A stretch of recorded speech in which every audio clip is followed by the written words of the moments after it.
مانگی ڕەمەزانە و هاوڵاتیان بە ڕێژەیەکی زۆر ڕوویان لە بازاڕەکان کردووە.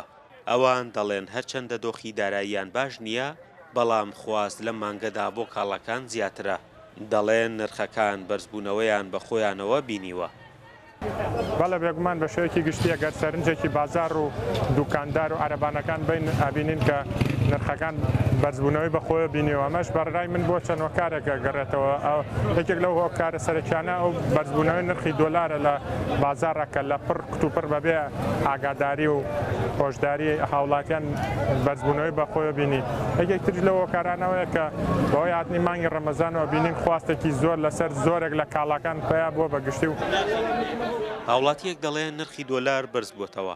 حکوومەت بەرنامەی بۆ خستنە بازاڕی بەرهەمە ناوخۆیەکان نییە. ئێستا بازاڕ شێواوە. نە حکوومەت و نە بازرگانەکان چاویان لە گیرفانی هاوڵاتیان نییە و هاوڵاتی زەرەرمەندە. سیستەمێکی سەرمایەداری بەحتە، هەر کەسە و هەر سەرمایەدارێ بۆ خۆی ڕایەکێشێ. سیستەمێکی لۆکاڵی بۆرژوازی دەسەڵاتێک نییە کە سەرپەرشتی ئەم هەڵبەز و دابەزین و دۆلار ئەم بازاڕە بکە.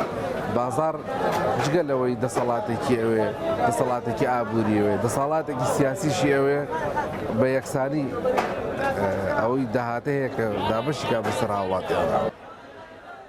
فرۆشارێک دەڵێ نرخەکان لە دەسەڵاتی ئەواندا نییە. ئەوانیش کاڵەکان بە دۆلار دەکڕن. هەموو مەوادێک بە ڕێژەیەکی زۆر گۆڕانکاری لە نرخی جوملەیدا کراوە. ئەوانیش ناچارە نرخی زیاتر لەسەر کاڵەکان دابنێن.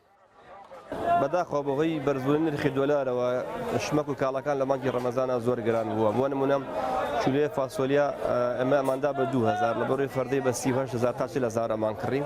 بەڵام ئێستا فەردەی فاسۆلیا بووە بە 46000 47000 ناچار ئێمە کیلۆ دێن بە 2500 دینار.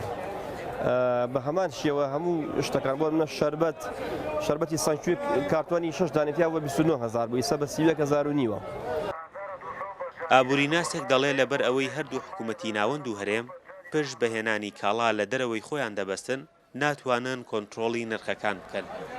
لە ڕاستی حکوومەتی عراقی حکوومەتی هەرێمی کوردستان توانای ئەوە نییەکەوە ئاسی گشتی نرخەکان لە بازاڕە دیاریکات، چونکە خۆتان نەزانن ئابووری عراق ئابوورێکی داتەپیوە. ئەو بەرهەمەی کە لە عراقە بەرهەمێت توانای وەڵامدانەی خواستی ناوخۆی نییە. ئەعتمادی سەرکیمان لەسەر هاوردەکردنە. بەپێی داتا نافەرمیەکان ئەڵێ لە ساڵ 80 زیاتر تا لە ساڵ 90 پێداویستە خۆراکی و پێداویستەکانی کەمان هەموو لە دەر هاوردەیەکەیت. ئەم هاوردانە تەمان عادەتەن لە وڵاتانەوەی کەوا اعتمادی تعاملی بازرگانیان هەیە لەگەڵ ئێمە. ئەمە لایەکەواتە پێمان وایە حکوومەتی عراقی حکوومەتی هەرێمی کوردستان توانای ئەوەی نییەکەوە ئاسی گشتی نرخەکان لە بازاڕە جێگیرەکە، بەڵکو میکانیزمی بازار کە بیتێ لە خواست و خستنە ڕێکڕیار و فرۆشیاران خۆیان نرخەکان دیاریەکەن. بەڵام حکوومەت هەردوو حکوومەت دەتوانن تەنها لە یەک حاڵەتە چاودێری بازاڕەکان کەن بۆی کەوا قۆڕخایی دروست نەبێ، ئاسی گشتی نرخەکان وەکو جۆرێک لە جۆرەکان زیاتر بەرز دەبێتەوە کەوا جیاوازیەکە بێت لە بازاڕ بۆ بازاڕێکی. ئێستا بازاڕی دراو لەسەر بنەمای قسەی ئەندام پەرلەمانێک لە عێراق دەگۆڕێت. نرخی دراوەکان زیاترە لەو ڕێژەیەی کە لە بانکی ناوەندی عێراقیدا جێگیر کراوە. ئەماش بارگرانیەکی دیکەی لە سەرشانی هاوڵاتیان دروست کردووە. فەرحان هەورامانی، دەنگی ئەمریکا، هەڵەبجە.